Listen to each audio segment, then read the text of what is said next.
How to fix Epic Games Launcher setup wizard ended prematurely. Hey everyone, in this video, I'm going to show you how to fix the setup wizard ended prematurely error when installing Epic Games. This usually happens because the Epic Games folder already exists on your PC and is causing a conflict. Let's go through the fix step by step. First, open up this PC from your desktop or search bar, either from your search menu, or you can simply click on my PC icon on desktop if available. Now, go to your local disk C drive.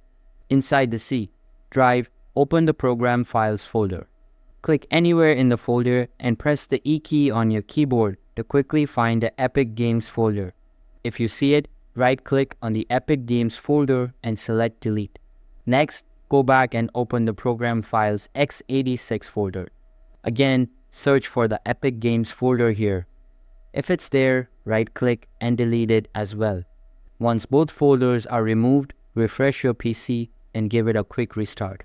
Now, try reinstalling the Epic Games Launcher using the setup wizard. It should go through without any errors. And that's it.